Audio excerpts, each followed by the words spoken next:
Hey all, welcome to the podcast, Why Are You Sober? I'm Sam, a sober addict and the host, and I'm so glad you're here as always. Why Are You Sober is a place where sober addicts come to share their stories of addiction, where it led them, how they got sober, and then why they continue to choose sobriety today. The goal is to spread some experience, strength, and hope to others, and particularly those who might be suffering. If you are a sober addict, I would welcome you to come and share your story. You never know who might be listening and who your story might help. Or if someone is struggling with addiction and needs some help or has some questions, please feel free to reach out.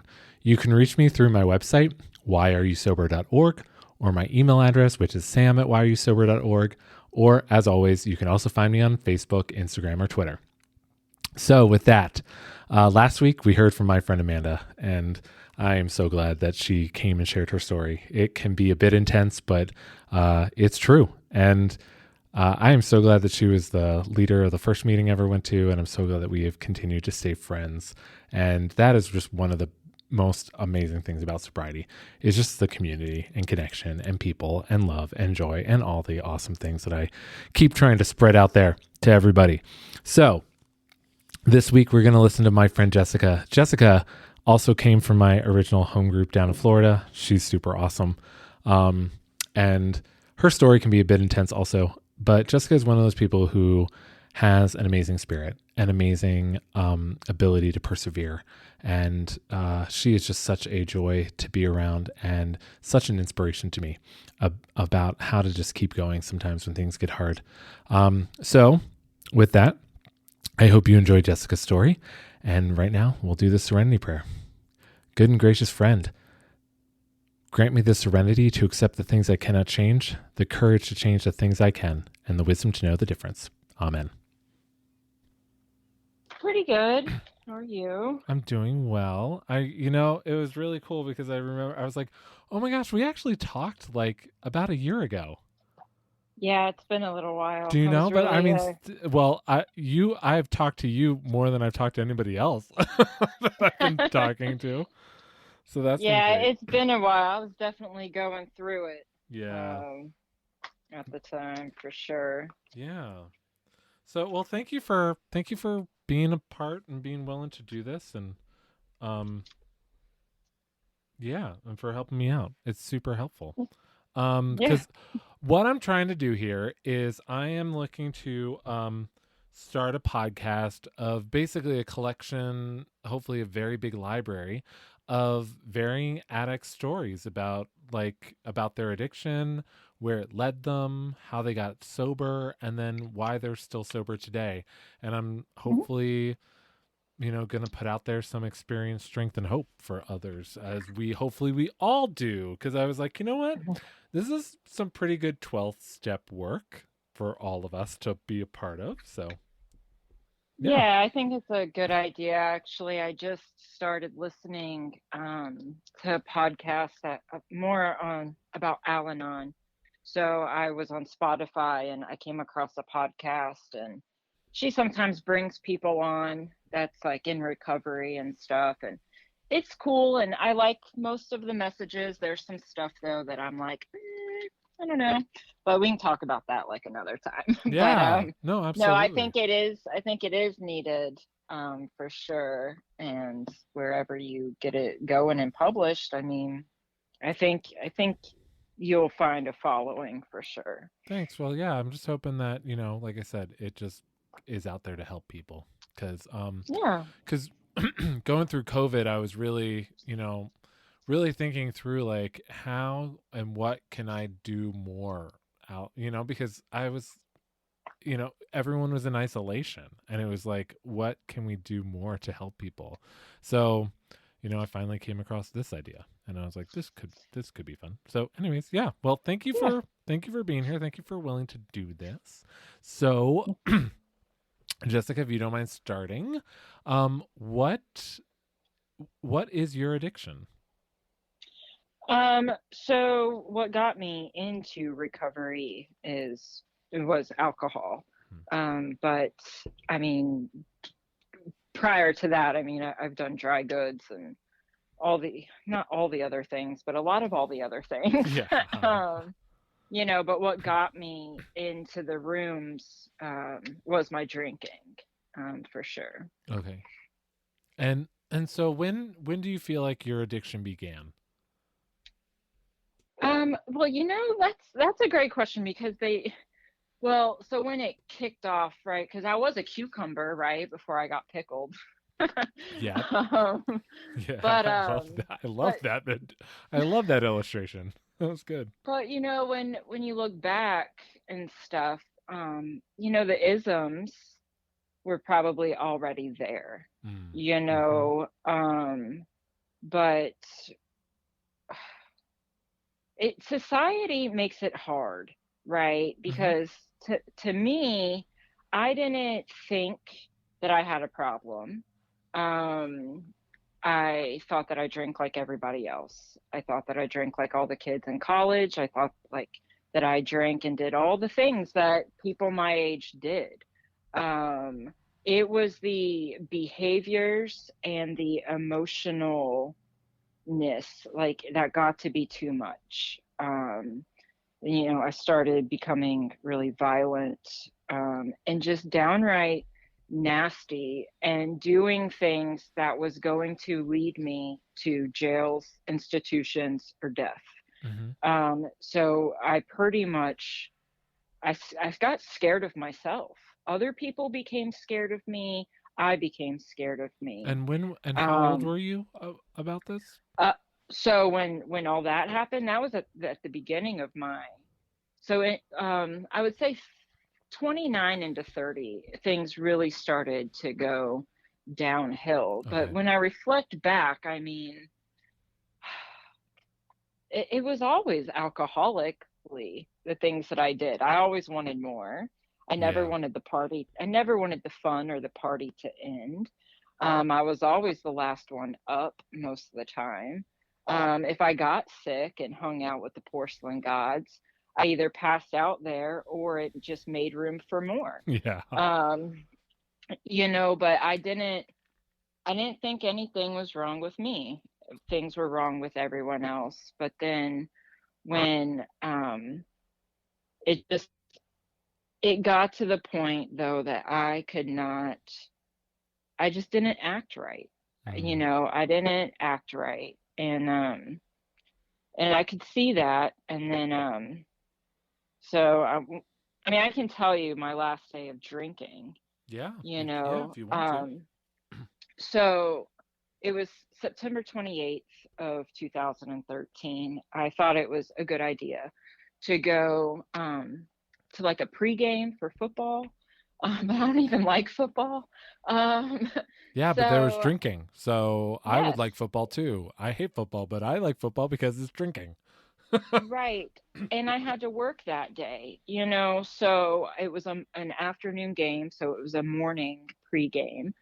So I've drank and I've done things at other jobs and whatever before, so no big deal. You can have a few and then go to work. No one knows the wiser. Well, I didn't have a few. I had like six, and I drank one on the way. I went to a gas station, got a bottle of Febreze, a pack of cigarettes, a Monster Rehab, and a pack of gum, and then I went to work. And when I got out of work, I went to the bar to try to get my boyfriend at the time to come out of the bar. Well, he's scared of me, right? Because I was this jealous, vindictive, crazy person. So he was scared to come out of the bar because I was upset with him. I was upset with him that he was at the bar, right?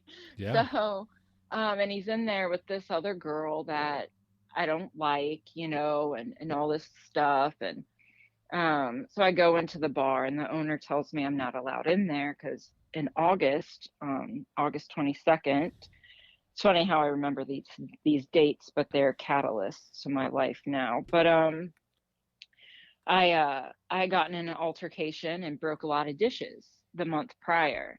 And so I was banned from the establishment. And it sounds silly, but like that bruised my ego like so much. I've never been banned from a bar before. I was banned from Walmart as a teenager for shoplifting, but like I never, which I was addicted to that, right? That's why I say like the addiction, it showed itself when you look back kind of like early on, right? I was addicted to Oh shoplifting, the yeah, exact. adrenaline you Oh yeah. got to Oh yeah. getting away with it, getting away with anything. So, but anyways, so I sat in my car for 3 hours. I was terrified. Like, I wanted to go in. I was trying to contemplate how I could get into the bar. I thought about putting my car through the front doors because how dare they tell me I can't come in here. I'm messaging the boyfriend. I'm sure I sounded like a crazy person trying to lure him out. Oh, of course. Um, I waited there until almost 3 in the morning for them to walk out. I was going to put my hands on him and that girl. Um, so finally I saw on Facebook that my ex who broke up with me on my 29th birthday, who it was his fault that I was this mess that I was now, right? Of course, yes. Um, Always the other and person's fault, not mine. yeah, right. Had he not dumped me on my birthday, we wouldn't be there, right? We wouldn't be this hot disaster. Anyways, so I see that he's sober, and I have other issues than alcoholism, like codependency, relationship jumping, all of that, right? So I reach out to the ex-boyfriend, and that's how I ended up in Alcoholics Anonymous, and I tried, that relationship, like we tried, it wasn't the same, right? Like, Yeah. Oh yeah. we were together as drinkers, so trying to whatever, and it didn't work out, so whatever. But I've stayed, so it doesn't really matter that my motives weren't necessarily pure in the moment, but I got to where I needed to be, and I've stayed there since September 29th of 2013. That's awesome. Congratulations. So 9 years now. Thanks. Yes, I just got 9 years. And so what did sobriety bring into your life? Like when you started in sobriety, how like what happened? Like how did your life change?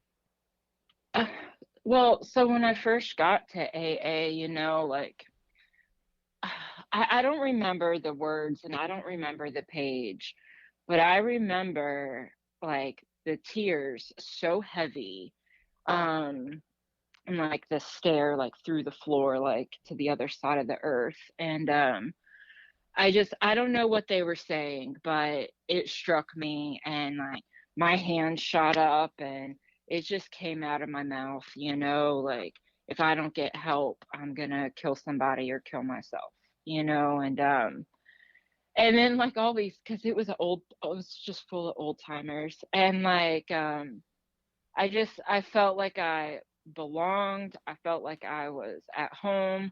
I was also terrified because I didn't know anything about being sober or recovery. All I knew is that I was desperate to not feel the way that I was feeling, and I needed help, um and I didn't necessarily know that that meant not drinking ever again, um or anything like that, because my motives weren't necessarily the purest. Getting into the rooms, but the longer I stayed, 'cause it was painful. Like the first, I don't even know, like the first several months, because I had obsessive thinking. Hmm. What is what is, my ex doing? And I'm on Facebook, and I'm seeing him at the bar with the girls, and, like I was crazy. I was still crazy. Yeah. Um, but like they told me that I never had to feel the way that I felt ever again, and all I needed to do was not drink for that day, and come back tomorrow. And this lady, she gave me a big book, and I was like, I don't have any money, and she's like, just bring it back tomorrow. And I was like, later on, I'm like, it was a setup, Yeah. but No, that's a great it's setup though. okay. Like that's awesome. Yeah. That's a good setup. Yeah, and as I read the big book and everything in those first few weeks, it all resonated. And as I told people that I was an alcoholic and that I went to my first meeting and I got my chip, and people told me like, no, you're not. No, you're not. And I'm like, no, I'm pretty sure they're right. I'm pretty sure they've got this accurate. Oh Once I yeah. start, and as I worked with my first sponsor, because I struggled with this verbiage of powerlessness, because I'm like, because my ego was so big, I was like, I'm not powerless. I can, because I was so controlling, that I was like, I'm not powerless over anything, Yeah. um, and so she had to really break it down for me, like once I start, can I stop? And sometimes I would challenge myself to just have one. But then it was like, well, but after you have that one, how's the rest of your night? Are you thinking about how you wish you had another? And so it's Oh like, well, yeah. damn, All you know night what I long. mean? Yeah. So they had to really break it down for me. And then just the longer I stayed, well, one, I got better, and the light turned on. I had all these aha moments. I was on the pink cloud, I'm going around, I'm helping everybody and I'm holding the doors and I'm stopping on my way places to make sure the dog I saw on the sidewalk finds its owners, Yeah. like I'm doing all the things. Well, you um, were caring about life. You started to care about life. Yeah, and and there's things that I remember, and it's to me it's really important. You know, um my second meeting, this lady, she said, you need to take the cotton out of your ears and stick it in your mouth. And she's like, and I'm saying that in the most loving way possible. She's like, had I not been here yesterday to see you get your white chip, I would think that you know something. Right? Oh. Yeah, I mean, if she was probably younger, I probably would have had different feelings about it. But since she was like an elder, I was Yeah. like, okay, because I love my elders. Anyways, so and then she sat down, she talked to me about a higher power and all of that stuff. Because my skin crawled, Mm. with the mention of the word God and all of that stuff. At the end of my drinking, my mom told me that because I was really crazy, and she's like, Jessica Michelle, you need to go to church and find God. And my words to her was, there's nothing that God can do for me. Mm. And I don't believe that now. You know what I mean? I have a higher power of my understanding, but only because that woman sat down and she talked to me for almost 2 hours after my second meeting. And I went to some young people's groups and I followed them around like a lost puppy. After the meeting, I just stood there because I was scared to go home because I was terrified that I would end up at the bar or I would end up somewhere I didn't belong and doing things that I shouldn't be doing. So I would linger, Lou, and then we would go to Village Inn and we would stay there until a little after 3. And then I was able to get home without turning into the bar, turning into the ex-boyfriend's house, and there were times that I would drive the longest way back home, so that I wouldn't drive past those places. Yeah. Because I was desperate. I slept all day. I drank, until the bar closed, and then, and I would go to work in between. And and I was miserable and I hated my existence and I didn't recognize the person I had turned into. Yeah. But but the question that, like, recovery has given me my life back. Mm. And it's not perfect. It's not without struggles. It's not without grief and loss and sadness and despair. Um, but I haven't picked up a drink. And through all of it, my first year of sobriety, my sponsor died in my during Mm. my fourth step. And well, actually, just after my 1 year, she gave me my 1 year medallion, and then she passed away just before Thanksgiving. Mm. So so that sucked. And Yeah. I've gone through some sponsors. I've gone through some that aren't that great. That I've walked away from because I wasn't going to be spoken to the way that they spoke to me. Yeah. When you're new, it's important to we get stuck on things, so you have to be kind of patient. Yes. Okay, good. Awesome. So just pick up where you left off. Sorry. Do you remember where that was? Yeah, you had been about we were talking about patience with sponsors and being new in Oh, the in into recovery. oh yes.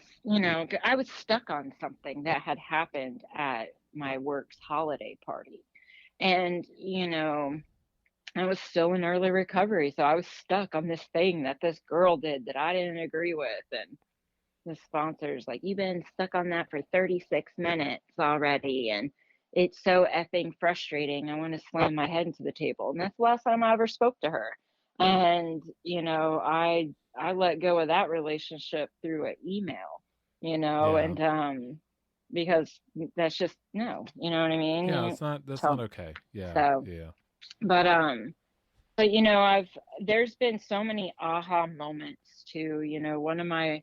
One of my doctors, before I got sober, I think I was 27, my liver enzymes were elevated. And so my doctor's asking me questions about my drinking, which, how are you supposed to answer? I don't know. Yeah. I don't know how many drinks I have in a day or a week.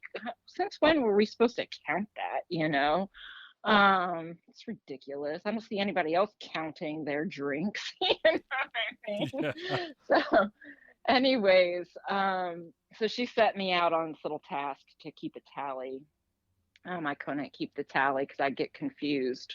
Um, Yeah, did I there you mark go. this Yeah. drink or not? Yeah. Oh yeah. Um, I would probably do so, that the same. anyways, fast forward a few years after that sponsor had spoken to me so poorly, I go to this meeting, and there's my doctor. Well, she's not my doctor at this point because she had moved on somewhere. There she is holding the door. And I'm like, I grab this other woman. What is she doing here? Oh, she's supposed to be here. She's one of us. I'm like, oh my God. You know what I mean? Because it freaked me out. And, she became my sponsor. Oh, And that's awesome. I worked with her for several years, until distance and whatnot became an issue, schedules and stuff. Yeah. Um, but it was so funny because I'm like, she knew, you know what I mean? Yeah. She knew. And I told her, she's like, well, you wouldn't have been ready to hear it. That's why she had given me those little tasks, right? And Yes. I was supposed to not drink for like a couple weeks due to like the medical stuff.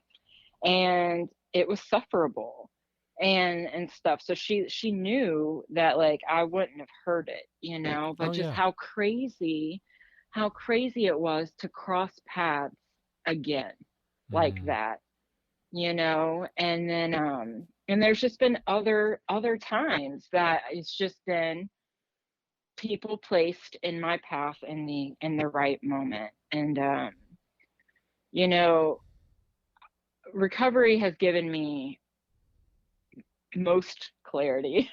Right. Mm. um I'm not It's given me clarity for the most part, right? Mm. But I learned early on from my sponsor that passed away, more will reveal itself. And so there are things that still come to surface, that it's like, man, why wasn't this taken care of? Or why is this still the way that it is? And I just remember her telling me that, and then when I talk to other people, they're like, well, you just weren't ready. It wasn't ready for you then at that time, and it's what's ready for you now at this time, and Mm. so it's been great. I've bought my own house, Mm. I still have my job of I've been there over 12 years. I'm able to show up and be there for my parents, with everything that's been going on there, this last year, and a little over a year now. And that part, I mean, that, you know, it's so interesting because I was in a really, really not good place, not that long ago, just a few short months ago. And I mean, I didn't even want to go get my 9-year medallion. Mm. Um, just, I don't know why. I just, in my mind, I was going to go up there and I was going to get my medallion and I was going to be able to say something good, right? Yeah. Um, but the girl that presented me my medallion, she said all of the most nicest things that I was crying before I even got up there, and then it was a hot mess of me just crying, and it sounded so bad. To me, it was just, I was like, oh God, okay. So, but I was coming out of just being in a really low spot. I think everything from the last year and a half had finally come and it was just coming out of me. Um, last year in 2021, my dad started having some cognitive issues with behavioral changes. Mm. Also, everything that we've learned and looking back, my dad's bipolar. And I didn't know because I didn't know, and now there's all this stuff that I know more, and due to working on myself, I now know that I too Mm-hmm. am bipolar, Yeah. which I didn't know that. Mm. And So I've gotten outside help, this last year, but my coworker of over a decade, he died of COVID last year, and Mm. that was really hard, because we used to spend a lot of hours together, just him and I on a shift, talking. And he always gave such positive words of encouragement. And he was one of the first people that I told that I went to my first AA meeting, Mm. and Mm-hmm. he was always just really supportive. Um, and right after he passed away on Mother's Day, we have my dad Baker acted. And Mm. and my family and everything was just in turmoil and crisis. I didn't even have time to grieve my coworker because I was having to swoop in and intervene on this crisis that was happening with my parents, and trying to sort out what's going on here. Is it dementia? Like, what is happening? And then also, is it just my dad? Because this is what we know, these behaviors, right? Yeah. We grew up watching this toxicity, but I had already been observing the cognitive decline prior to all of that, and it was crazy. And he was Baker acted a second time, and they've been Mm. in an assisted living facility ever since. And it's been a struggle, and a lot of pressure has come onto me, and the transition from being the child to being more so in a responsible for my parents role. It it punches you in the chest. It it just it knocks you right in there, and it's like a wave crashing of everything. Everything. Mm. It's like this acceptance that you have to accept that this is what this is now. It's painful. They don't teach you this in school. Like, they don't prepare you Yeah. for when your Yeah. parents are aging. Um, and the totality of when things start to go downhill, and then I'm the youngest of four, and a lot of this has fallen on to me. and Yeah. actually the majority of it has fallen onto me. And I've always been the baby of the family, right? And so Yeah. now here I am in all of this. I'm hanging on to my recovery. I still work with my sponsor. I'm going to meetings and I'm crying, but you know, there's a reason we have multiple places to go to meetings.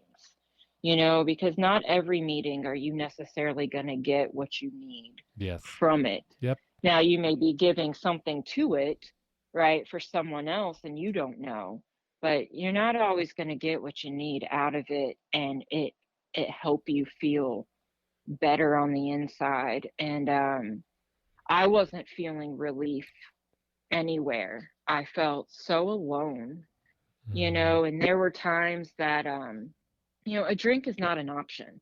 It is not an option. That is my motto from like the get-go. Like a drink is not an option. And see, there's no doubt in your mind when you just remove it off the table. It's not an option. And it's point blank, that just like that. It's not an option. So there were times where I was just in so much emotional pain this last year. I went into the laundry room. It's small. I shut the door, I locked it, and I just sat in there and I ugly cried and ugly cried. Mm. Mm. And then Yeah. I got on Facebook, and someone that I've known, he came in like a month after me, and he had put something on one of the Tampa, AA pages. And I read it, and it spoke to me, right there in that moment. And I was able to catch my breath, stop crying. I was gonna send him a message, but I have a hard time writing when there's so many emotions coming. I can't get my words typed out and it be coherent.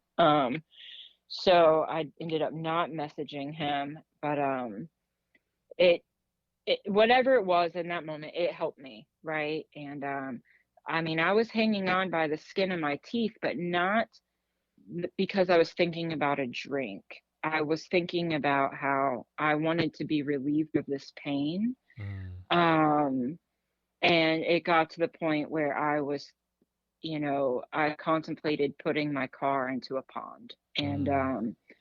that scared me, Yeah. and so I desperately start grasping for help, so I go to the Tampa Bay Fall Roundup, which is exactly where I needed to go. I heard the kind of sobriety that I needed to hear, and the woman that gave me my first big book, she was there with this other girl that I knew, which I vaguely remember our interactions, but I recognized her face. Um, but I started, the way I started viewing my recovery was that there was these deep roots that had grown up under my foundation, and they were starting to crack my foundation. And so I started grabbing at things from the building of my foundation, people who helped me pour the cement, and I've started talking with her at least once a week. We were gonna go through the 12 and 12 together, but that hasn't happened. And part of me is like, it's okay, because I've been doing these other positive things, presently, Yeah. to get my spirituality back on track. So I came across a spiritual center that I heard about from that podcast that I mentioned. And so there's one here in Tampa. I started going to spiritual center. I talk with that woman once a week. I still meet with my sponsor, you know, um, here in Tampa, for AA. I started also though attending Al-Anon, because I got so enmeshed in all of the stuff happening with my family that I got really, really sick, and I Mm. needed to learn healthy detachment and healthy boundaries. And it's just been on a Zoom call, but like these women and the things that they share, I just I'm just eating it up. And it's like, oh my God, this is what took me so long to come to Al-Anon, right? Which granted, uh, I'm a, what do they call it? A double winner, right? I'm duly qualified. Had I tried Al-Anon before getting sober, I wouldn't have heard anything. It wouldn't have done me any good, Mm. you know. Mm-hmm. Uh, and then now, I'm sober, and the thought of a drink as a solution doesn't cross my mind, you know. But the emotional pain and turmoil it's still a thing.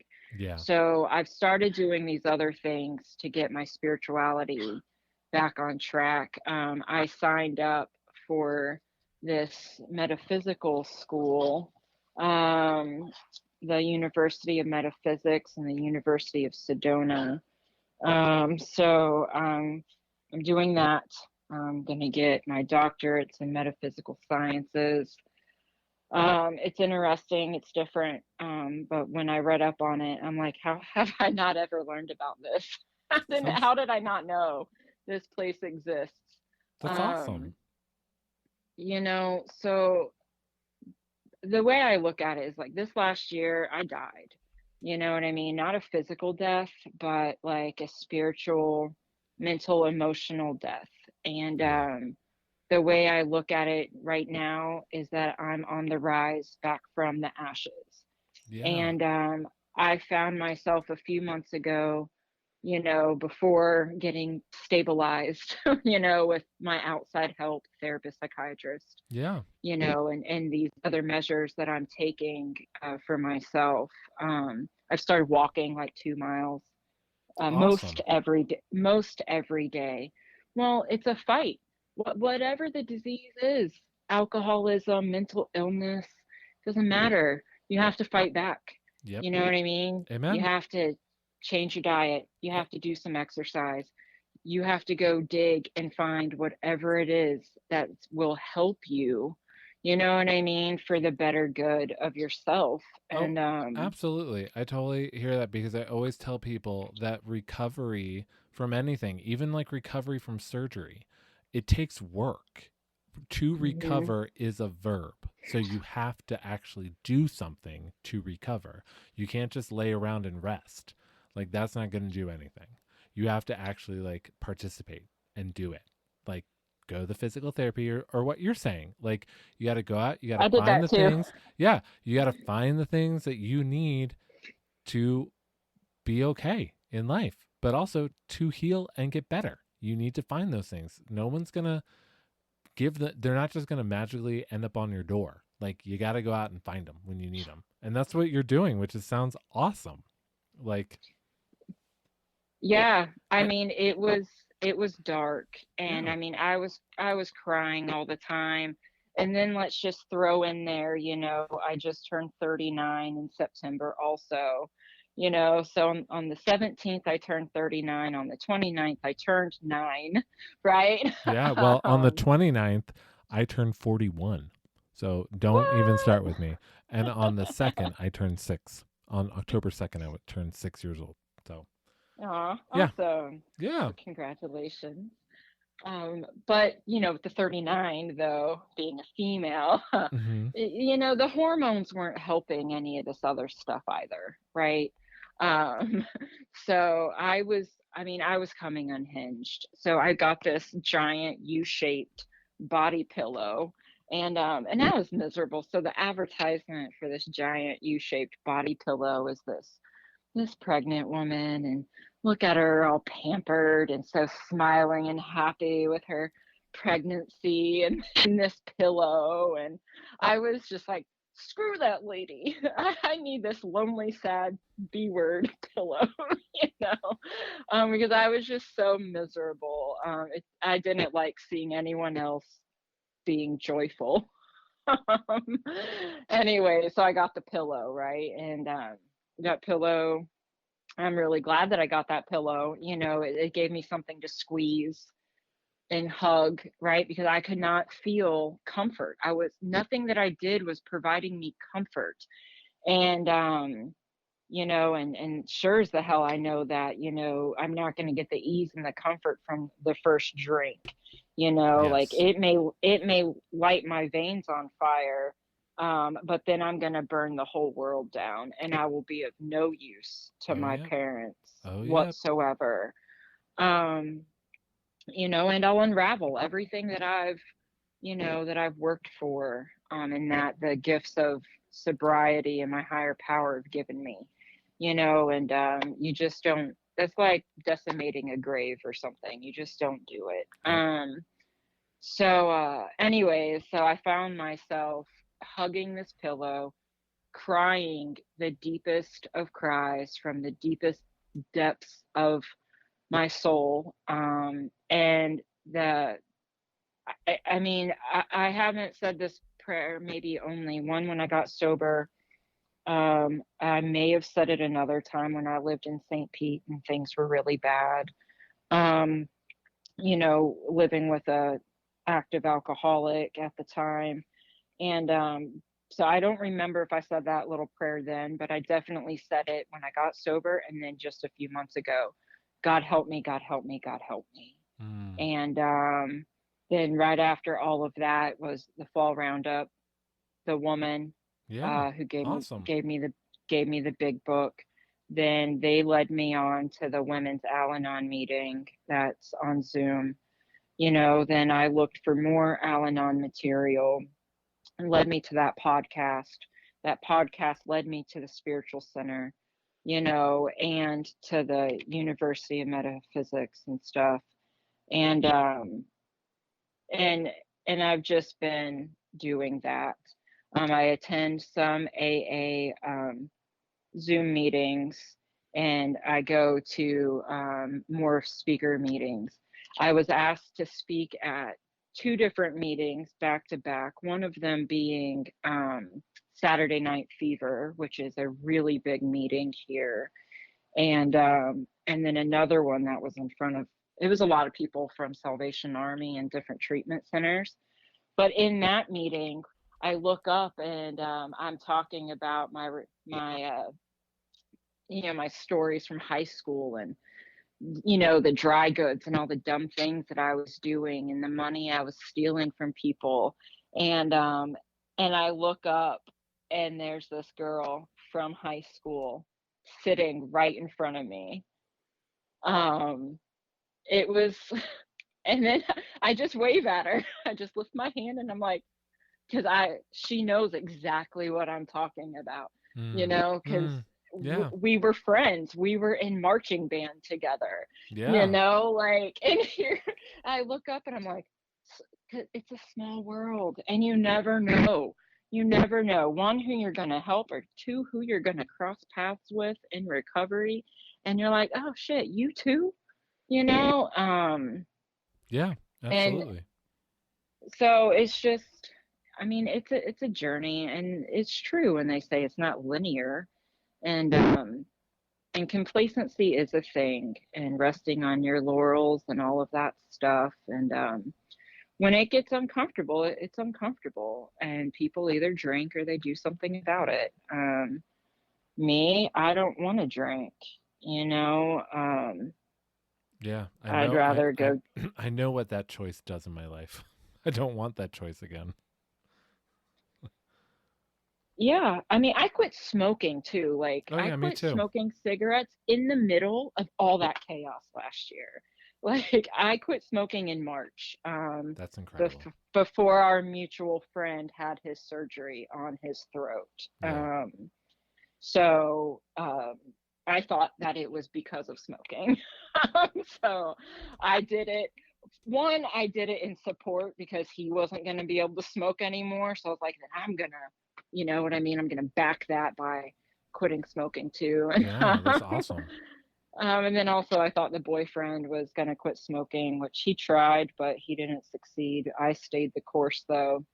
But I had been praying and kind of prepping for it, anyways, mentally and stuff like that.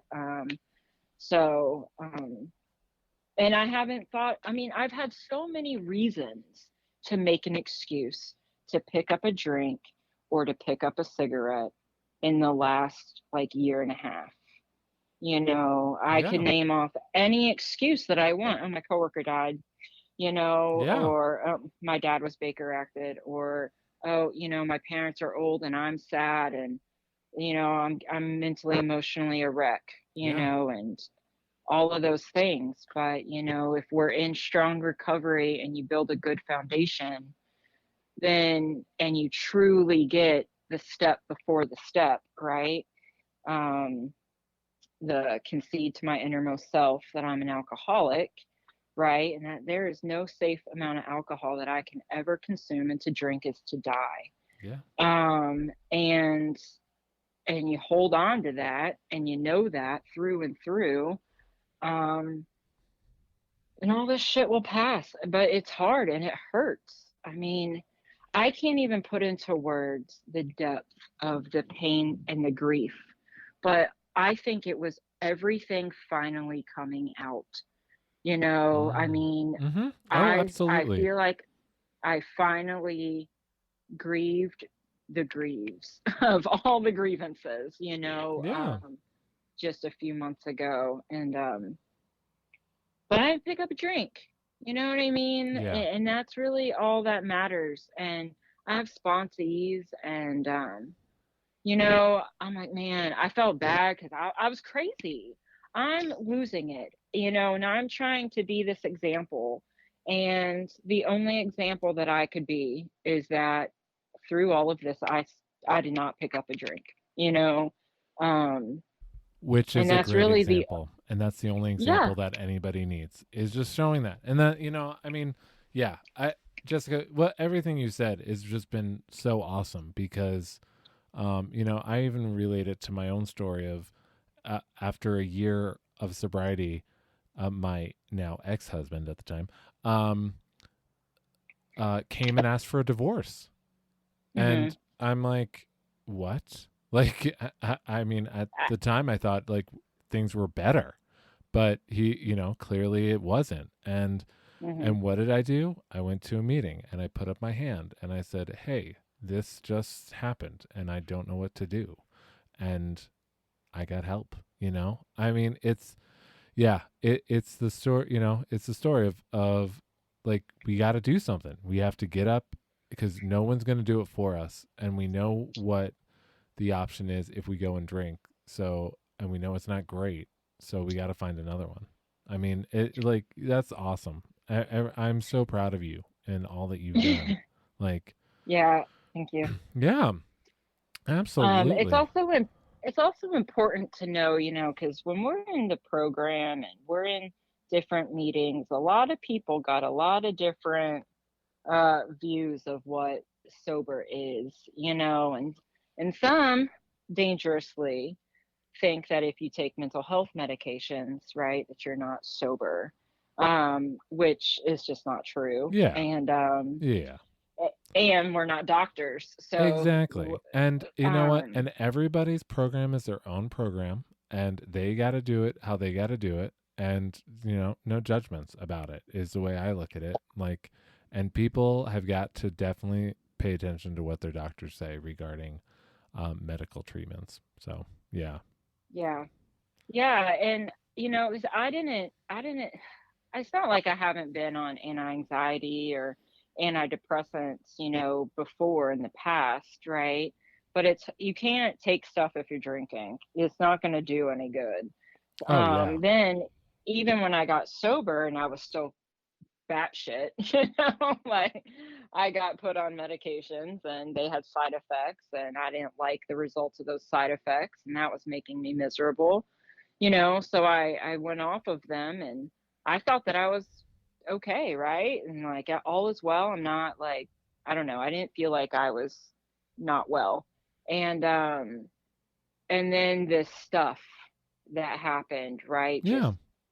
it unleashed. And I'm like, okay, and now I've learned so much. And now I have a therapist and a Yeah. psychiatrist, and I'm stable, and I'm treating those things, and I'm treating my codependency, my control, my detachment issues, or my inability to detach Yeah. issues, along with the alcoholism, it all is under one umbrella of isms, Yep. you know. Well, So Jessica, I'm really proud of you, and I thank you mhm, for doing this with me. I really do. Like, your story is so beautiful. So, and mhm. I know that there are going to be people out there who it really resonates with them. So, Okay. Well, I hope I answered all of the things that you would like to have in your podcast here. oh, you definitely did. So, thank you so much.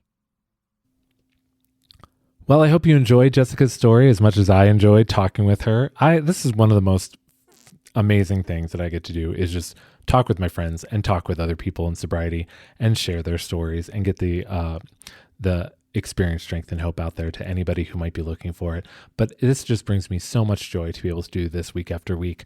So next week, we're going to hear from my new friend, Trip. Trip has also an incredible story of addiction, and his story is very different than the traditional story of maybe going to a 12-step group. So I can't wait for you all to hear that as well. So, as always, thank you for listening to the podcast.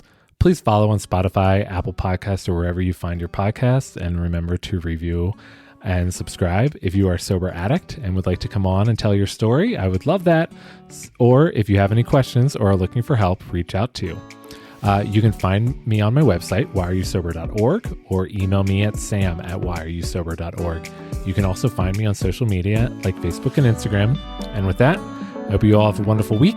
And until next week, I'm wishing you peace, love, and a whole lot of joy.